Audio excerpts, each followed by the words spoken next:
অনেক সময় আমাদের বিভিন্ন ওয়েবসাইট থেকে ইমেজ ডাউনলোড করতে হয়, অথবা অনেক সময় কয়েকটা ইমেজ একসাথে ডাউনলোড করতে হয়।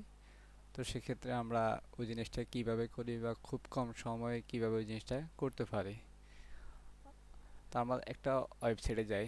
ধর আমি এখন দারাজে আসলাম। এখন আমি দারাজ থেকে চাইতেছি যে কোনো একটা ইমেজ, স্পেসিফিক যে কোনো একটা প্রোডাক্ট অথবা ইমেজ ডাউনলোড করার জন্য। তো সেক্ষেত্রে আমি যদি একটু এখানে একটু এক্সপ্লেন করি, আমি এখন দারাজের ওয়েবসাইটে আছি, ঠিক আছে? ড্যাশবোর্ডে আছি দারাজের। এখান থেকে আমার একটা এক্সটেনশন দেওয়া আছে, এখানে আমি এখানে ক্লিক করলাম। এখানে ক্লিক করতে আমাকে অনেকগুলো ইমেজ এখানে দেখাচ্ছে, কিন্তু আমি যে ইমেজটা খুঁজতেছি সত্ত্বেও সেটা আরও নিচে দেখাবে। এরকম নিচে মানে স্টেপ বাই স্টেপ ইমেজ দেখাবে। কিন্তু আমরা এখানে দেখতেছি যে কোনো একটা প্রোডাক্ট যদি আমরা স্পেসিফিক ধরি, অনেক মানে ম্যাক্সিমাম সময় কিন্তু ওই প্রোডাক্টের 3 থেকে 4টা ইমেজ থাকে, বাট আমরা এখানে একটা একটা দেখতেছি।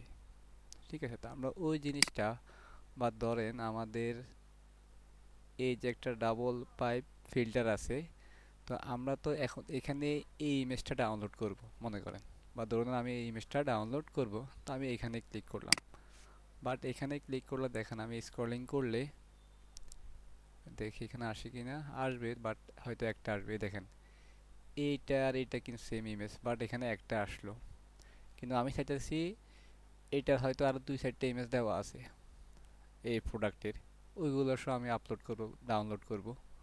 তো বাট এখানে কিন্তু ওইগুলো এখন এখানে দেখাচ্ছে না। তো সেক্ষেত্রে আমাকে এই প্রোডাক্টের এই প্রোডাক্টের বাকি যে 3টা ইমেজ বা 2টা ইমেজ বা যে কয়টা ইমেজ থাকে স্পেসিফিকেশন, ওইগুলো সব ডাউনলোড করব। তো সেক্ষেত্রে কি করতে হবে, আমরা এই প্রোডাক্টটাকে নিউ ট্যাবে ওপেন করব, অথবা কেউ চাইলে সরাসরি এখানেও ক্লিক করতে পারেন। তো আমি নিউ ট্যাবে ওপেন করলাম। এখন দেখেন আমার এখানে এই প্রোডাক্টের একটা ইমেজ, 2টা ইমেজ, 3টা ইমেজ, 4টা, আরও কয়েকটা আছে দেখেন। কিন্তু আমি ওইখানে তখন কিন্তু এই সবগুলো দেখি নাই, জাস্ট অনলি এইটা দেখলাম আর কি। এখন এখানে যেটা দেখা যাচ্ছে এটা দেখলাম। এখন আমরা মনে করেন যে আমরা এই প্রোডাক্টটা ক্লায়েন্টের জন্য মার্কেটিং করতে হবে, পোস্ট করতে হবে, অথবা কোনো ডিজাইনের ক্ষেত্রে আমরা এটা ইউজ করব, বা যে আরও কয়েকটা ইমেজ আছে ওইগুলো আমরা আমাদের ডিজাইনে ইউজ করব। তো সেক্ষেত্রে আমরা এখন এইগুলো ডাউনলোড করব, ঠিক আছে? দেন এখন কি করতে হবে, আমরা আবার ওই এক্সটেনশনে ক্লিক করব। এখন দেখেন আমি এক্সটেনশনে ক্লিক করলাম। এখন আমার যে প্রোডাক্টটা আমি ওপেন করলাম ওই প্রোডাক্টের রিলেভেন্ট ইমেজগুলো কিন্তু প্রথমে দেখাচ্ছে, যেটা আগে দেখায়নি। দেখে দেই। এখন আমি চাইলে এটা সিলেক্ট করলাম, এটা সিলেক্ট করলাম, এইটা, এইটা, বা এই প্রোডাক্টে যতগুলো ইমেজ আছে আর কি, আপনি চাইলে সবগুলো এখন এখান থেকে সিলেক্ট করে নিতে পারেন। কিন্তু যে জিনিসটা প্রথম আমাদেরকে দেখেন এটা এখানে আছে, আমি এখানে ক্লিক করলাম।